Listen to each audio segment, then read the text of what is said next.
Maka dalam tahun ketiga, zaman Hosea bin Ela, Raja Israel, Hizkia, anak Ahaz, Raja Yehuda, menjadi raja. Ia berumur 25 tahun pada waktu ia menjadi raja, dan 29 tahun lamanya ia memerintah di Yerusalem.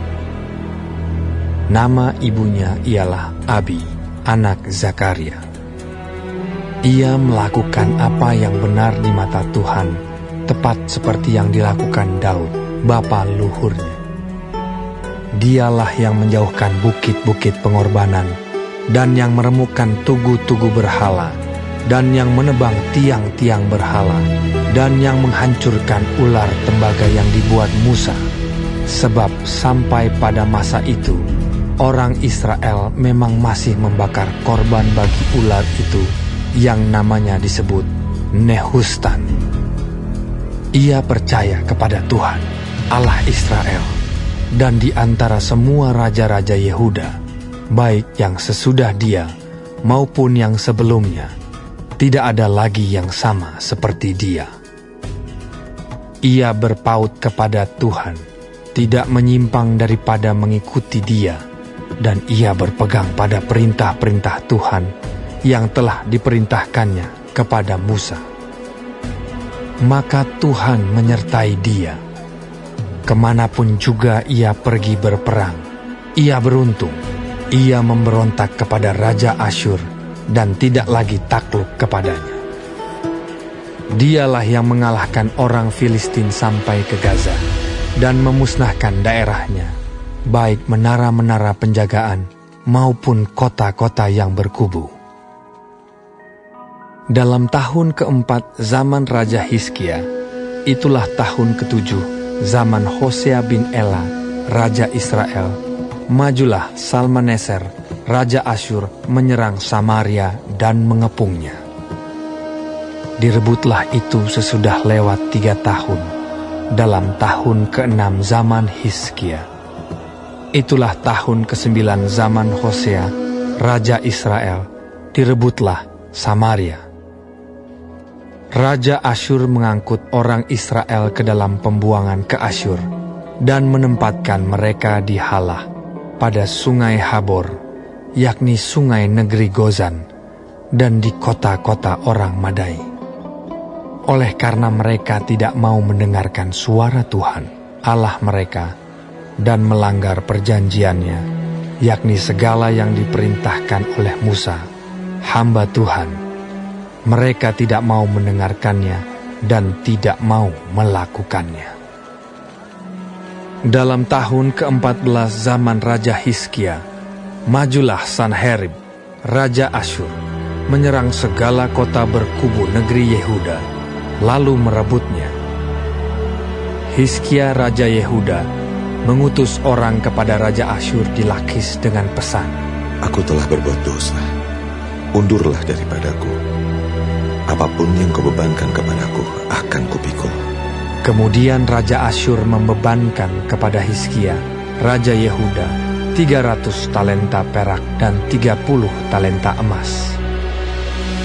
Hizkia memberikan segala perak yang terdapat dalam rumah Tuhan dan dalam perbendaharaan istana raja. Pada waktu itu, Hizkia mengerat emas dari pintu-pintu dan dari jenang-jenang pintu bait Tuhan yang telah dilapis oleh Hizkia, Raja Yehuda. Diberikannya semuanya kepada Raja Asyur. Sesudah itu, Raja Asyur mengirim panglima, kepala istana dan juru minuman agung dari Lakis kepada Raja Hizkia di Yerusalem, disertai suatu tentara yang besar. Mereka maju dan sampai ke Yerusalem. Setelah mereka maju dan sampai di situ, mereka mengambil tempat dekat saluran kolam atas yang di jalan raja pada padang tukang penatu. Dan ketika mereka memanggil-manggil kepada raja, keluarlah mendapatkan mereka Eliakim bin Hilkia, kepala istana, dan Sebna, panitera negara, serta Yoah bin Asaf, bendahara negara. Lalu berkatalah juru minuman agung kepada mereka, Baiklah, katakan kepada Hizkia, beginilah kata Raja Agung, Raja Asyur. Kepercayaan macam apakah yang kau pegang ini? Kau kira bahwa hanya ucapan bibir saja dapat merupakan siasat dan kekuatan untuk perang? Sekarang, kepada siapa engkau berharap? Maka engkau memberontak terhadap aku. Sesungguhnya, engkau berharap kepada tongkat bambu yang patah terkulai itu, yaitu Mesir, yang akan menusuk dan menembus tangan orang yang bertopang kepadanya. Begitulah keadaan Firaun, Raja Mesir, bagi semua orang yang berharap kepadanya. Dan apabila kamu berkata kepadaku, kami berharap kepada Tuhan Allah kami, bukankah Dia itu yang bukit-bukit pengorbanannya dan mesbah-mesbahnya telah dijauhkan oleh Hizkia, sambil berkata kepada Yehuda dan Yerusalem, di depan mesbah yang di Yerusalem inilah kamu harus sujud menyembah. Maka sekarang, baiklah bertaruh dengan tuanku Raja Asyur. Aku akan memberikan 2.000 ekor kuda kepadamu, jika engkau sanggup memberikan dari pihakmu orang-orang yang mengendarainya. Bagaimanakah mungkin engkau memukul mundur satu orang perwira tuanku yang paling kecil? Padahal engkau berharap kepada Mesir dalam hal kereta dan orang-orang berkuda. Sekarang pun, adakah di luar kehendak Tuhan aku maju melawan tempat ini untuk memusnahkannya? Tuhan telah berfirman kepadaku, majulah menyerang negeri itu dan musnahkanlah itu. Lalu berkatalah Eliakim bin Hilkia, Sebna dan Yoah kepada juru minuman agung, Silakan berbicara dalam bahasa Aram kepada hamba-hambamu ini, sebab kami mengerti. Tetapi janganlah berbicara dengan kami dalam bahasa Yehuda, sambil didengar oleh rakyat yang ada di atas tembok. Tetapi juru minuman agung berkata kepada mereka, adakah tuanku mengutus aku untuk mengucapkan perkataan-perkataan ini hanya kepada tuanmu dan kepadamu saja? Bukankah juga kepada orang-orang yang di atas tembok, yang memakan tainya dan meminum air kencingnya bersama-sama dengan kamu? Kemudian berdirilah juru minuman agung, dan berserulah ia dengan suara nyaring dalam bahasa Yehuda. Ia berkata, dengarlah perkataan Raja Agung, Raja Asyur. Beginilah kata Raja, janganlah Hizkia memperdayakan kamu, sebab ia tidak sanggup melepaskan kamu dari tanganku. Janganlah Hizkia mengajak kamu berharap kepada Tuhan dengan mengatakan, tentulah Tuhan akan melepaskan kita, dan kota ini tidak akan diserahkan ke dalam tangan Raja Asyur. Janganlah dengarkan Hizkia, sebab beginilah kata Raja Asyur, adakanlah perjanjian penyerahan dengan aku, dan datanglah keluar kepadaku. Maka setiap orang daripadamu akan makan dari pohon anggurnya dan dari pohon aranya, serta minum dari sumurnya, sampai aku datang dan membawa kamu ke suatu negeri seperti negerimu ini, suatu negeri yang bergandum dan berair anggur, suatu negeri yang berroti dan berkebun anggur, suatu negeri yang berpohon zaitun, berminyak dan bermadu. Dengan demikian, kamu hidup dan tidak mati. Tetapi janganlah dengarkan Hizkia, sebab ia membujuk kamu dengan mengatakan, Tuhan akan melepaskan kita. Apakah pernah para allah bangsa-bangsa melepaskan negerinya masing-masing dari tangan Raja Asyur? Di manakah para allah negeri Hamat dan Arpad? Di manakah para allah negeri Sefarwaim, Hena, dan Iwa? Apakah mereka telah melepaskan Samaria dari tanganku? Siapakah di antara semua allah negeri-negeri yang telah melepaskan negeri mereka dari tanganku? Sehingga Tuhan sanggup melepaskan Yerusalem dari tanganku. Tetapi rakyat itu berdiam diri dan tidak menjawab dia sepatah kata pun. Sebab ada perintah raja, bunyinya, Jangan kamu menjawab dia. kemudian pergilah Eliakim bin Hilkia, kepala istana, dan Sebna, panitera negara, dan Yoah bin Asaf, bendahara negara, menghadap Hizkia dengan pakaian yang dikoyakkan, lalu memberitahukan kepadanya perkataan juru minuman agung.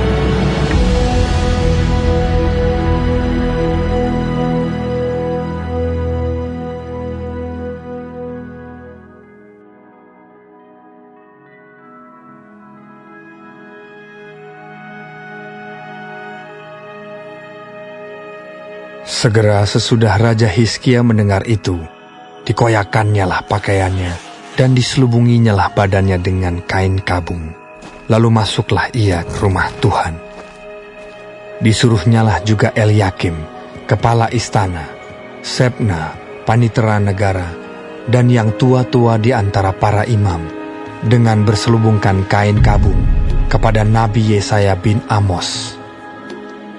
Berkatalah mereka kepadanya, Beginilah kata Hizkia, hari ini hari kesesakan, hari hukuman dan penistaan.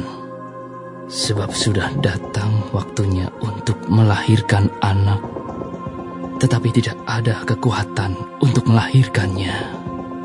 Mungkin Tuhan Allahmu sudah mendengar segala perkataan juru minuman agung yang telah diutus oleh Raja Asyur tuannya untuk mencela Allah yang hidup, sehingga Tuhan Allahmu mau memberi hukuman karena perkataan-perkataan yang telah didengarnya. Maka baiklah engkau menaikkan doa untuk sisa yang masih tinggal ini. ketika pegawai-pegawai Raja Hizkia sampai kepada Yesaya, berkatalah Yesaya kepada mereka, Beginilah kamu katakan kepada tuanmu. Beginilah firman Tuhan. Janganlah engkau takut terhadap perkataan yang kau dengar, yang telah diucapkan oleh budak-budak Raja Asyur untuk menghujat aku. Sesungguhnya aku akan menyuruh suatu roh masuk di dalamnya, sehingga ia mendengar suatu kabar dan pulang ke negerinya.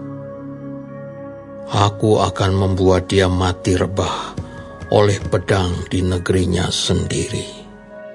Ketika juru minuman agung pulang, didapatinyalah Raja Asyur berperang melawan Libna, sebab sudah didengarnya bahwa raja telah berangkat dari Lakis.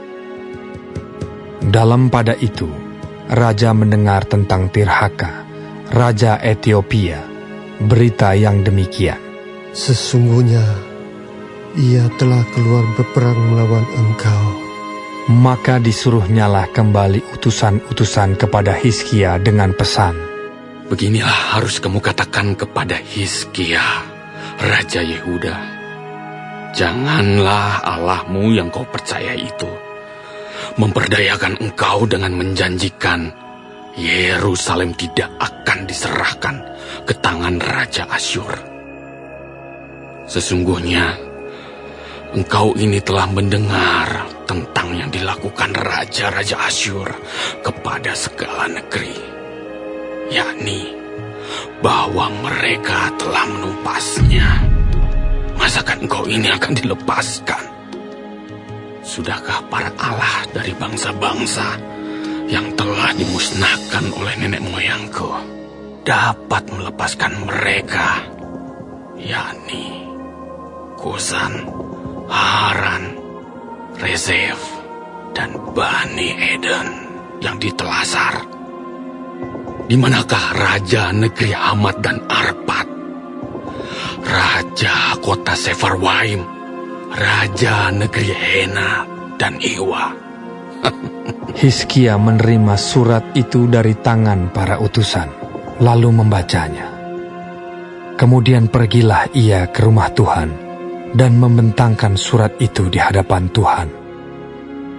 Hizkia berdoa di hadapan Tuhan dengan berkata, "Ya Tuhan, Allah Israel, yang bertata di atas kerubu, hanya Engkau sendirilah Allah segala kerajaan di bumi.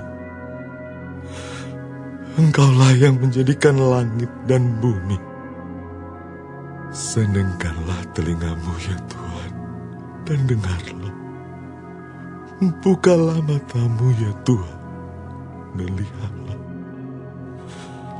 Dengarlah perkataan Sanherib yang telah dikirimnya untuk mengaibkan Allah yang hidup.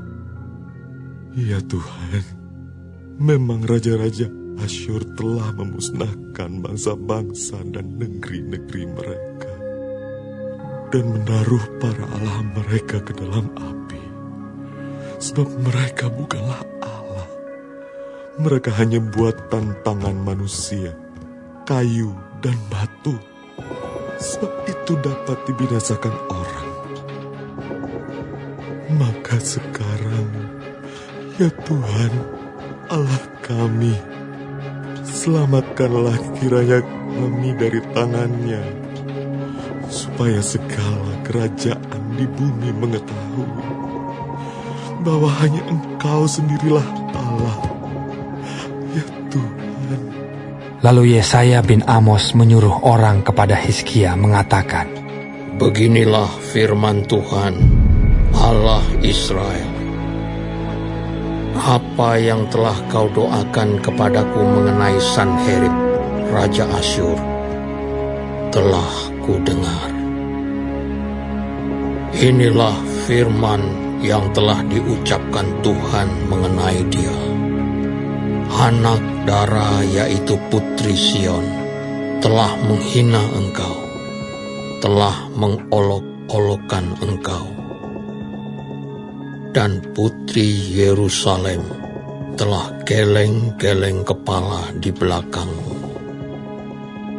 Siapakah yang engkau cela dan engkau hujat?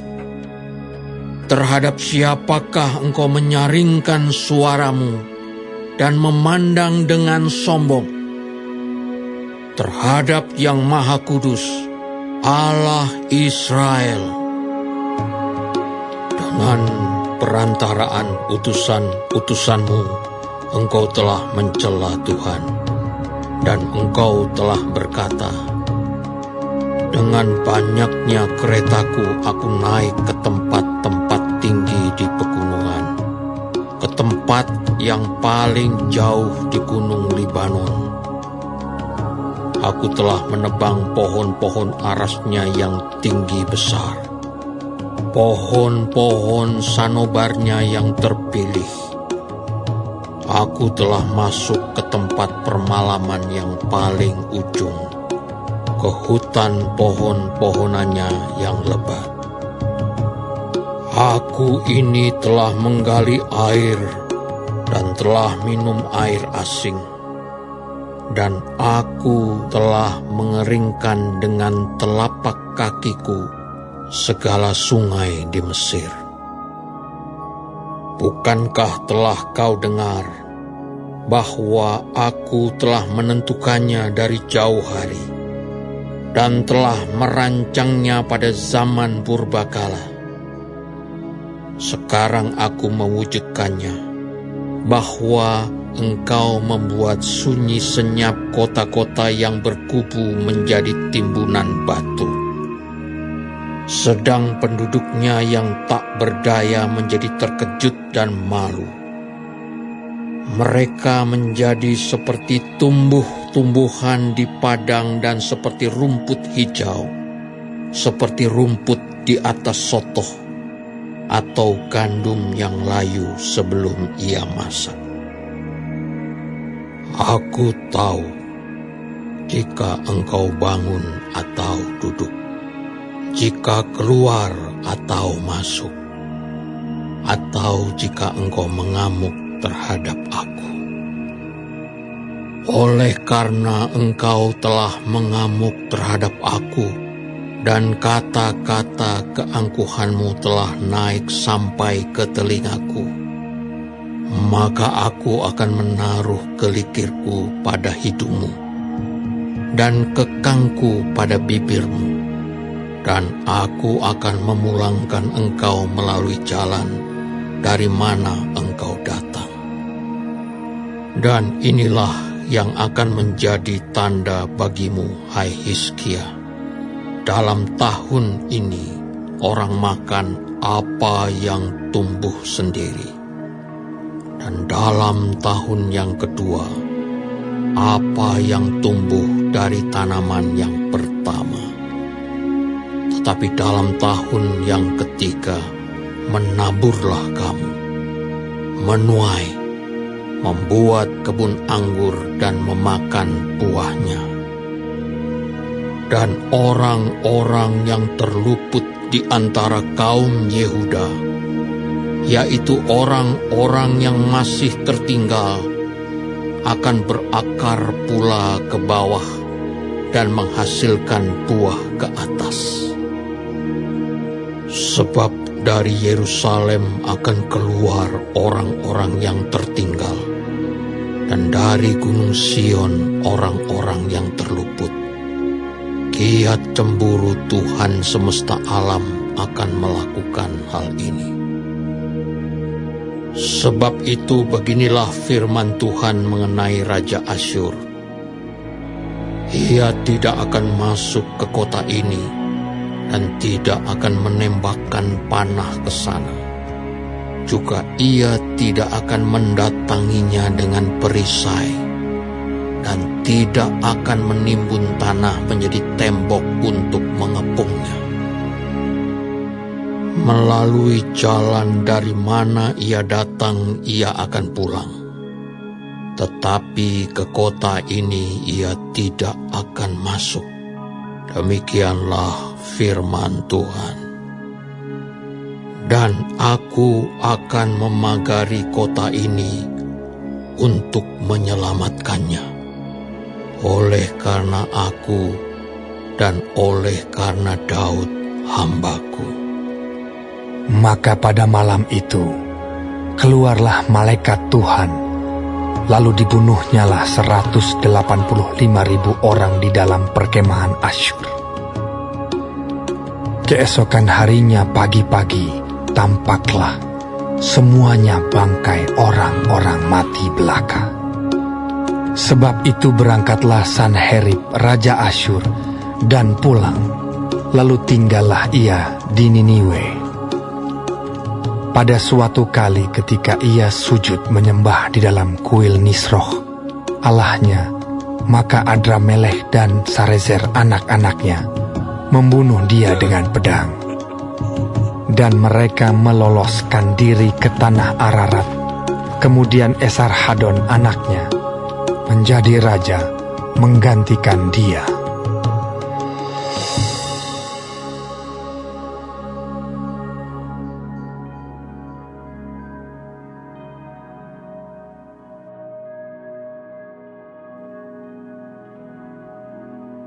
Setelah peristiwa yang menunjukkan kesetiaan Hizkia itu, datanglah Sanherib, Raja Asyur, menyerbu Yehuda. Ia mengepung kota-kota berkubu dan berniat merebutnya. Ketika Hizkia mengetahui bahwa Sanherib datang hendak memerangi Yerusalem, ia berunding dengan para panglima dan pahlawannya untuk menutup segala mata air yang terdapat di luar kota. Dan mereka itu bersedia membantunya. Maka berkumpullah banyak orang. Mereka menutup semua mata air dan sungai yang mengalir dari tengah-tengah negeri itu. Kata mereka, "Mengapa raja-raja Asyur harus mendapat banyak air kalau mereka datang?" Dengan sekuat tenaga, Hizkia membangun kembali seluruh tembok yang telah terbongkar, mendirikan menara-menara di atasnya, dan tembok yang lain di luarnya. Ia memperkuat juga Milo di kota Daud, dan membuat lembing dan perisai dalam jumlah yang besar. Ia mengangkat panglima-panglima perang yang mengepalai rakyat, menyuruh mereka berkumpul kepadanya di halaman pintu gerbang kota, dan menenangkan hati mereka dengan kata-kata, "Kuatkanlah dan teguhkanlah hatimu. Janganlah takut dan terkejut terhadap Raja Asyur serta seluruh laskar yang menyertainya. Karena yang menyertai kita lebih banyak daripada yang menyertai dia.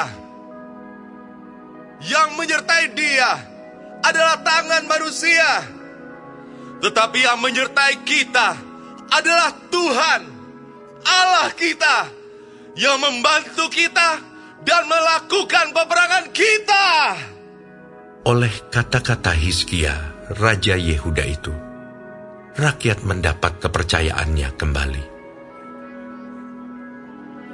Sesudah itu Sanherib Raja Asyur, yang sedang mengepung Lakis dengan seluruh kekuatan tentaranya, mengutus beberapa pegawai ke Yerusalem, kepada Hizkia Raja Yehuda, dan kepada semua orang Yehuda yang ada di Yerusalem, dengan pesan, "Beginilah titah Sanherib Raja Asyur. Apakah yang kamu harapkan? Maka kamu tinggal saja di Yerusalem yang terkepung ini. Bukankah Hizkia memperdayakan kamu supaya kamu mati kelaparan dan kehausan dengan mengatakan, 'Tuhan Allah kita akan melepaskan kita dari tangan Raja Asyur'?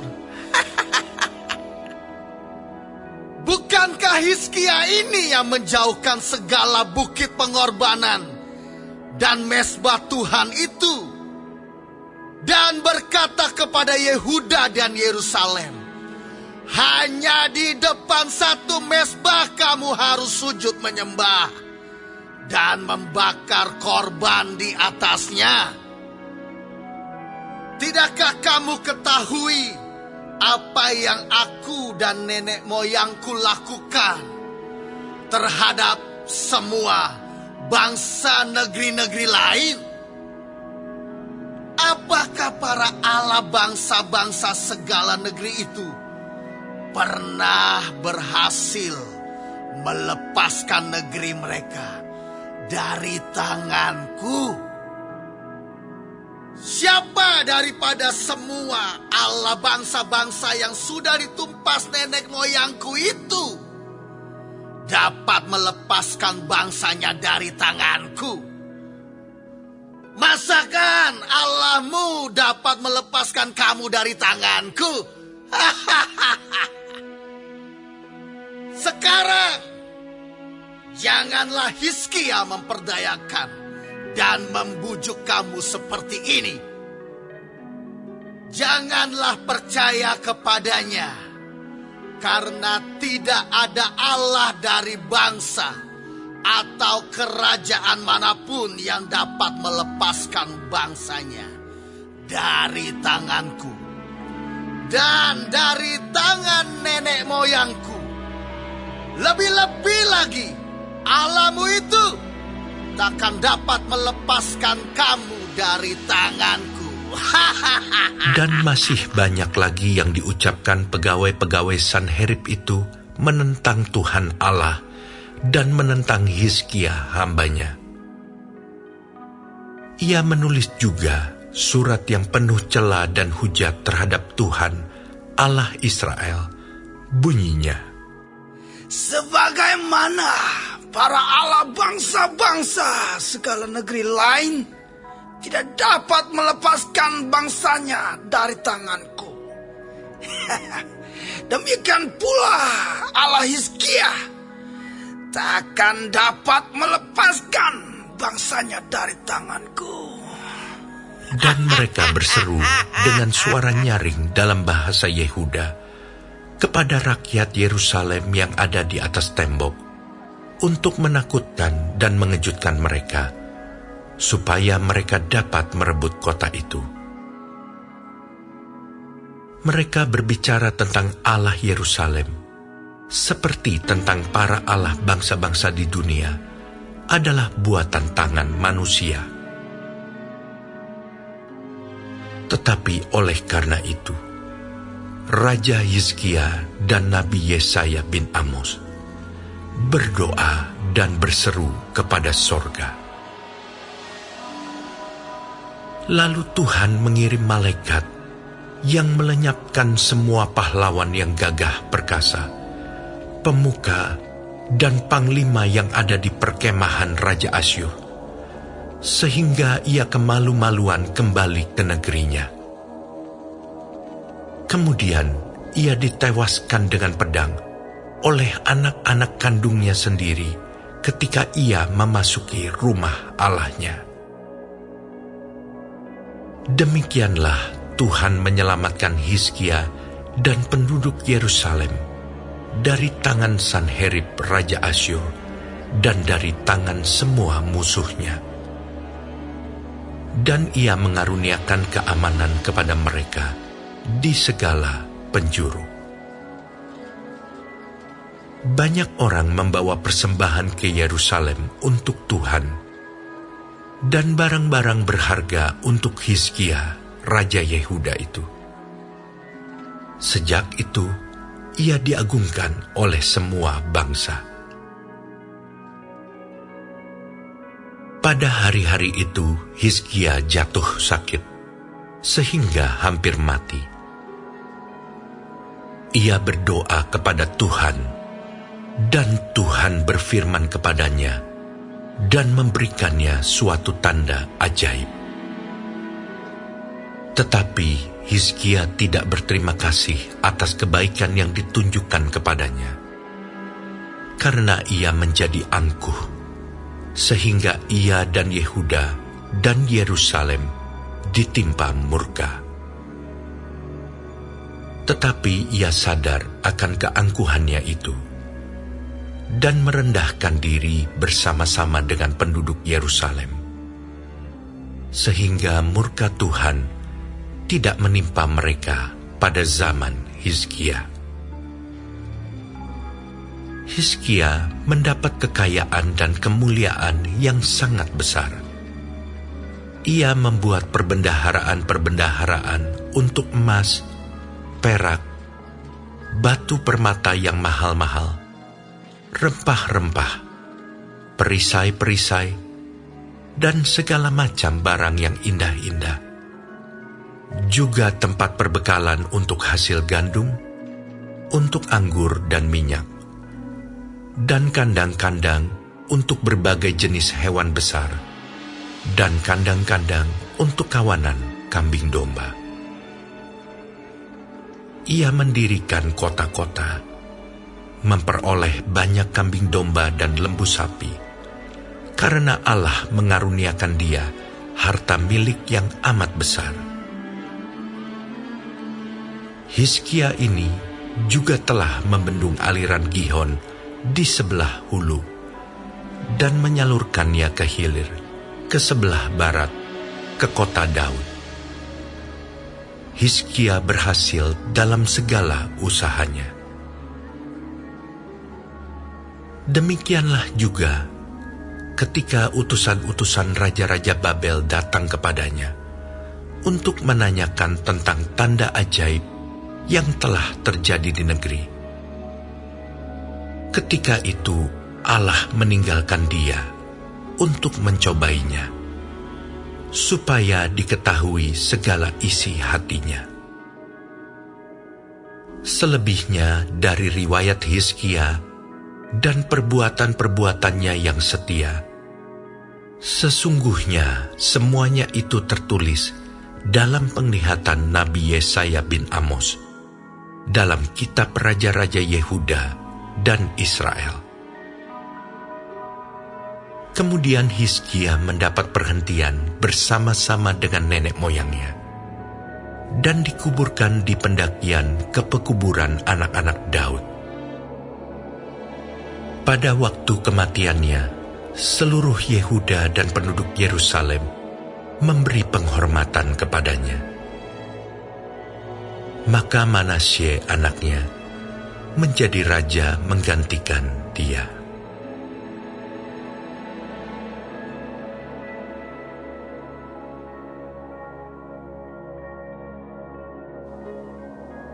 Jadi sekarang, hai kamu orang-orang kaya, menangislah dan merataplah atas sengsara yang akan menimpa kamu. Kekayaanmu sudah busuk, dan pakaianmu telah dimakan ngengat. Emas dan perakmu sudah berkarat, dan karatnya akan menjadi kesaksian terhadap kamu, dan akan memakan dagingmu seperti api. Kamu telah mengumpulkan harta pada hari-hari yang sedang berakhir. Sesungguhnya telah terdengar teriakan besar, karena upah yang kamu tahan dari buruh yang telah menuai hasil ladangmu, dan telah sampai ke telinga Tuhan semesta alam, keluhan mereka yang menyabit panenmu. Dalam kemewahan, kamu telah hidup dan berfoya-foya di bumi. Kamu telah memuaskan hatimu, sama seperti pada hari penyembelihan. Kamu telah menghukum, bahkan membunuh orang yang benar, dan ia tidak dapat melawan kamu. Karena itu, saudara-saudara, bersabarlah sampai kepada kedatangan Tuhan. Sesungguhnya petani menantikan hasil yang berharga dari tanahnya, dan ia sabar sampai telah turun hujan musim gugur dan hujan musim semi. Kamu juga harus bersabar dan harus meneguhkan hatimu, karena kedatangan Tuhan sudah dekat. Saudara-saudara, janganlah kamu bersungut-sungut dan saling mempersalahkan, supaya kamu jangan dihukum. Sesungguhnya, hakim telah berdiri di ambang pintu. Saudara-saudara, turutilah teladan penderitaan dan kesabaran para nabi yang telah berbicara demi nama Tuhan. Sesungguhnya kami menyebut mereka berbahagia, yaitu mereka yang telah bertekun. Kamu telah mendengar tentang ketekunan Ayub, dan kamu telah tahu apa yang pada akhirnya disediakan Tuhan baginya, karena Tuhan Maha Penyayang dan penuh belas kasihan. Tetapi yang terutama, saudara-saudara, janganlah kamu bersumpah demi surga maupun demi bumi atau demi sesuatu yang lain. Jika ya, hendaklah kamu katakan ya. Jika tidak, hendaklah kamu katakan tidak, supaya kamu jangan kena hukuman. Kalau ada seorang di antara kamu yang menderita, baiklah ia berdoa. Kalau ada seorang yang bergembira, baiklah ia menyanyi. Kalau ada seorang di antara kamu yang sakit, baiklah ia memanggil para penatua jemaat, supaya mereka mendoakan dia, serta mengolesnya dengan minyak dalam nama Tuhan. Dan doa yang lahir dari iman akan menyelamatkan orang sakit itu, dan Tuhan akan membangunkan dia. Dan jika ia telah berbuat dosa, maka dosanya itu akan diampuni. Karena itu, hendaklah kamu saling mengaku dosamu dan saling mendoakan, supaya kamu sembuh. Doa orang yang benar, bila dengan yakin didoakan, sangat besar kuasanya. Elia adalah manusia biasa, sama seperti kita. Dan ia telah bersungguh-sungguh berdoa, supaya hujan jangan turun, dan hujan pun tidak turun di bumi selama 3 tahun dan 6 bulan. Lalu ia berdoa pula, dan langit menurunkan hujan, dan bumi pun mengeluarkan buahnya. Saudara-saudaraku, jika ada di antara kamu yang menyimpang dari kebenaran, dan ada seorang yang membuat dia berbalik, ketahuilah bahwa barang siapa membuat orang berdosa berbalik dari jalannya yang sesat, ia akan menyelamatkan jiwa orang itu dari maut dan menutupi banyak dosa.